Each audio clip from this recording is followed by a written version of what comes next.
ওকে। বিসমিল্লাহির রহমানির রহিম। আসসালামু আলাইকুম। Rapid action battalion media centre কারণ বাজারে সকল সাংবাদিক ভাই এবং অন্যান্য পেশাজীবী যারা আছেন সকলকে স্বাগত এবং সকলকে কষ্ট করে আসার জন্য ধন্যবাদ জানাচ্ছি। সকলকে স্বাগত। আসসালামু আলাইকুম। আমি rapid action battalion RAB 2 Mohammadpur ঢাকার অধিনায়ক মোহাম্মদ খালিদুল হক হাওলাদার। আমরা আজকে ব্রিফিং এর জন্য আপনাদের অনুগ্রহ করে আসার জন্য আমরা আমন্ত্রণ জানিয়েছি। আপনারা জানেন র্যাব 2 আমাদের আজকে বিষয়বস্তু হলো রাজধানী মোহাম্মদপুরে কবজিকাটা গ্রুপের অন্যতম প্রধান সহযোগী সন্ত্রাসী মাদক ব্যবসায়ী চাঁদাবাজ এবং কিশোর গ্যাং লিডার মোহাম্মদ বাবু খান ওরফে টুন্ডা বাবু 31 টুন্ডা বাবুকে যৌথ অভিযান পরিচালনা করে গ্রেপ্তার করা হয়েছে। আমরা গ্রেপ্তার করেছি র্যাব 2 এবং র্যাব 6 যৌথভাবে অভিযান পরিচালনা করে আমরা গ্রেপ্তার করি। এটার বিষয়ে আপনাদের আমরা আরো বিস্তারিত অবহিত করব। মাদকের চোরাচালান, চোরা কারবারি, চোরাচালানের রুট পর্যন্ত আমরা পৌঁছে আমরা বিভিন্ন অভিযান পরিচালনা করি। 5 আগস্ট থেকে আজ পর্যন্ত র্যাব 2 মোহাম্মদপুর ঢাকা তার এওয়ার এবং এওয়ার এর বাইরে থেকে আমরা 68টি বিদেশি অস্ত্র উদ্ধার করেছি। আমরা প্রায় 13,000 গুলি দেশি বিদেশি উদ্ধার করেছি। মাদক, ইয়াবা, হিরোইন, ফেন্সিডিল, বিদেশি মদ উদ্ধার করেছি এবং এ সংক্রান্তে প্রায় 700-র অধিক আসামি গ্রেপ্তার করেছি। আপনারা জানেন সম্প্রতি মোহাম্মদপুরে অবস্থিত জেনেভা ক্যাম্প জেনেভা ক্যাম্পের শীর্ষ মাদক ব্যবসায়ী সন্ত্রাসী চাঁদাবাজ ভুইয়া সোহেল ওরফে বুনিয়া সোহেল এবং মাদক ব্যবসায়ী চুয়া সেলিম, এই 2 শীর্ষ সন্ত্রাসীকে আমরা গ্রেপ্তার করে আইনের আওতায় নিয়ে আসছি। এই জেনেভা ক্যাম্প একটি মাদকের স্বর্গরাজ্য ছিল। এই 2 টপ মাদক ব্যবসায়ীর পতনের পর মাদকটা অনেক নিয়ন্ত্রণ, জেনেভা ক্যাম্পে মাদক ব্যবসা এখন অনেকটা নিয়ন্ত্রণে। আপনারা জানেন মোহাম্মদপুর আদাবরে আলোচিত শীর্ষ সন্ত্রাসী কবজিকাটা আনোয়ার যে এলাকার সাধারণ জনগণের মনে একটা আতঙ্ক ত্রাস তৈরি করেছিল, আমরা সে আনোয়ারকে গ্রেপ্তার করে আইনের আওতায় নিয়ে এসেছি। এরই ধারাবাহিকতায় গতকাল 2 জুলাই রাজধানীর মোহাম্মদপুরের কবজিকাটা আনোয়ার গ্রুপের প্রধান সহযোগী, যার কথা বললাম,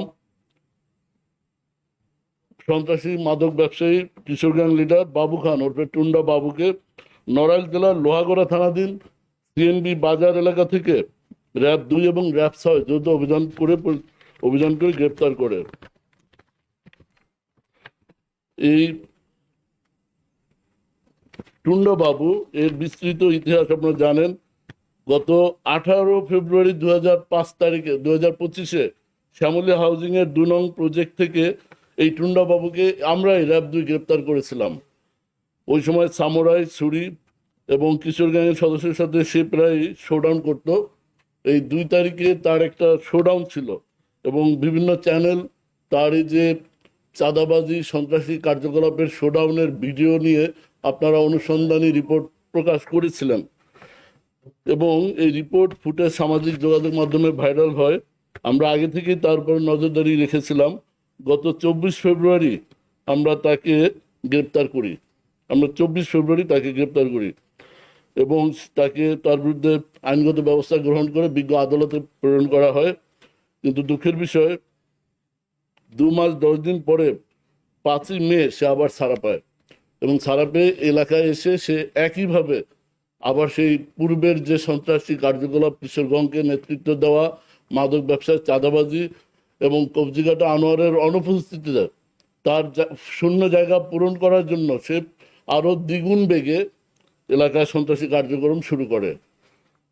এবং আপনারা জানেন যে এরপর থেকে আমরা তাকে গ্রেপ্তারের জন্য তাকে অনুসরণ করি এবং গতকাল আমরা তাকে গ্রেপ্তার করতে সক্ষম হই। গত 29 জুন মাসে এই টুন্ডাবাবু মাদক ব্যবসায়ী রাজুকে এবং তার সহযোগীরা দেশীয় অস্ত্র দিয়ে কুপিয়ে মারাত্মক জখম করে। তার বিরুদ্ধে এই যাবৎ এবং এছাড়াও 30 জুন সে আদাবর থানায় টুন্ডাবাবুর সহযোগীদের বিরুদ্ধে একাধিক মাদক ব্যবসায়ীকে হত্যা চেষ্টার অভিযোগে মামলা রেকর্ড করা হয়। তার বিরুদ্ধে এ যাবৎ মোহাম্মদপুর, আদাবর, অন্যান্য থানা এলাকায় 4টি হত্যা মামলা, 2টি ডাকাতি মামলা, 2টি মাদক মামলা এবং 2টি দস্যুতা মামলা রয়েছে।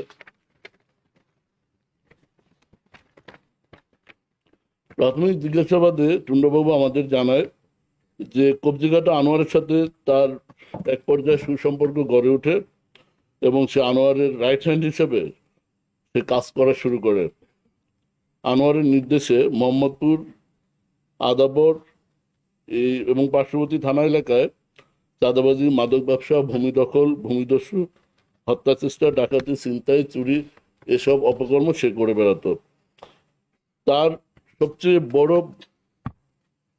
যে অপরাধ প্রবণতা, মডাস অপারেন্ডি, সেটা হলো সে নির্বিচারে চাপাতি চালায়। নির্বিচারে শিশু, মহিলা, বৃদ্ধ, যাকে যেখানে পায় টার্গেট পেলে সে রিক্সা থামিয়ে, গাড়ি থামিয়ে নির্বিচার নৃশংসভাবে চাপাতি ব্যবহার করে, সামুরাই দিয়ে কোপায়, যা যেগুলো সামাজিক মাধ্যমে, সামাজিক যোগাযোগ মাধ্যমে ভাইরাল হলে জনমনে আতঙ্ক তৈরি হয়, অলরেডি হয়েছে। আমরা এই ভয়ানক সন্ত্রাসীকে এর আগে একবার গ্রেপ্তার করেছি, আজকে আবার আমরা গ্রেপ্তার করে তার বিরুদ্ধে সর্বোচ্চ আইনি ব্যবস্থা গ্রহণ করা হবে। আনোয়ারের সাথে আগে থেকে একসাথে কাজ করত এবং আনোয়ার জেলে যাওয়ার পরে আনোয়ারের শূন্যস্থান সে দখল করে এবং বেপরোয়া হয়ে যায়।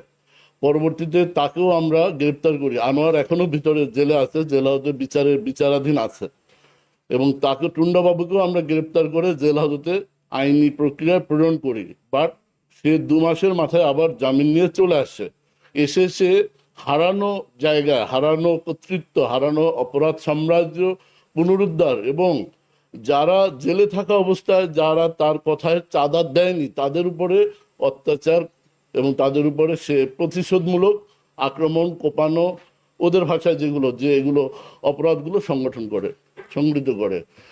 এবং আপনারা জানেন যে একটা মিডিয়ায় ভাইরাল হয়েছে, সে তার দলবল নিয়ে, সামুরাই অস্ত্র নিয়ে সে একটা মহড়া দিচ্ছিল তার এলাকা পুনরুদ্ধারের জন্য। এটা 28-এ এই মহড়াটা ভাইরাল হয়, 18 ফেব্রুয়ারি 2025-এ। এটা ভাইরাল হয়। এটা ভাইরালের পর থেকে আমরা তাকে অনুসরণ করি এবং তাকে গ্রেপ্তারের জন্য আমরা চেষ্টা চালিয়ে অব্যাহত রাখি।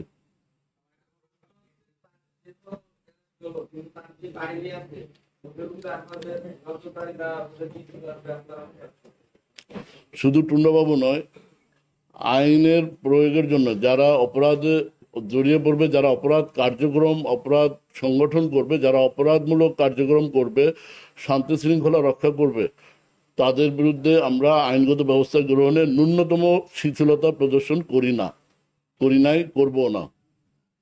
তারা অল্প সময়ের ব্যবধানে যে বের হয়ে যাচ্ছে এবং তার দ্বিগুণ গতিতে আবার কার্যক্রম করছে, তাহলে এরপরও তো আবার তারা বের হয়ে এদের পিছনে আসলে যারা সুশীলক হিসেবে কাজ করে বা কেউ গডফাদার, এদের কি অনুসন্ধান করতে পারছে কিনা বা ওদের পিছনে কিছু কাজ করছে কিনা? আমরা আইন শৃঙ্খলা বাহিনী হিসেবে আমাদের প্রাইমারি কাজ অপরাধীদের শনাক্ত করে গ্রেপ্তার করা এবং বিচারে সোপর্দ করা। আমরা আমাদের যে দায়িত্ব, আমাদের উপর অর্পিত দায়িত্ব আমরা সুষ্ঠুভাবে পালন করেছি। দ্বিতীয় পর্ব যে প্রসিকিউশন বা বিচার কার্য, এটা আমাদের কর্মক্ষেত্রের আওতায় পড়ে না। সো এ ব্যাপারে আমার কোনো বলার কিছু নেই।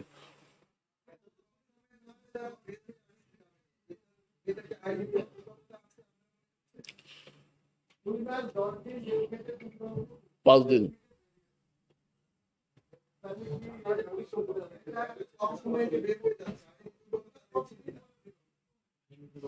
প্লিজ আবার।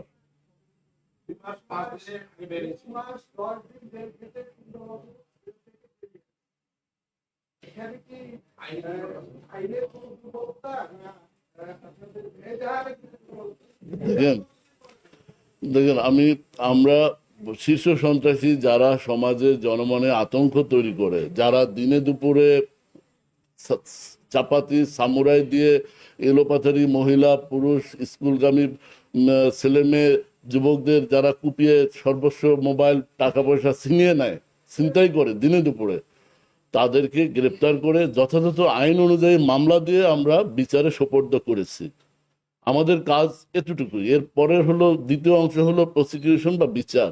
এই সম্পর্কে তো আমাদের বলার কোনো সুযোগ নেই।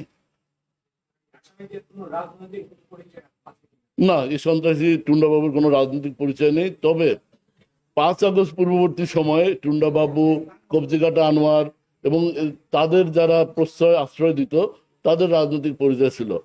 আপনারা জানেন জেনেভা ক্যাম্পের যে শীর্ষ 2 সন্ত্রাসী সেলিম এবং সোহেল, তৎকালীন যারা রাজনৈতিক কমিশনার এবং অন্যান্য দায়িত্বে ছিলেন তাদের প্রশ্রয় আশ্রয়ে তারা এত বড় বেপরোয়া এই আপনার জেনেভা ক্যাম্পে মাদক সাম্রাজ্য বিস্তার করেছিল।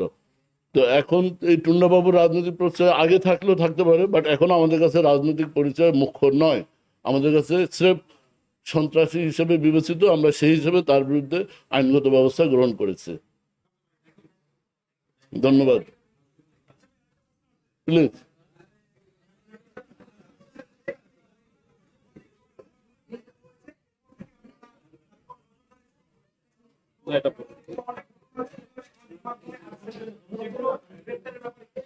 হ্যাঁ, ভালো ভালো কোশ্চেন করেছেন। দেখেন, শুধু ভাইরালের জন্য অপেক্ষা না, আমরা আমরা এখন এই সামাজিক আপনার ইলেকট্রনিক্স প্রযুক্তির যুগ, কেউ কোনো অপরাধ সংগঠন করলে সাথে সাথে এটা পত্রিকা আসে, মিডিয়া আসে, ইউটিউবে আসে।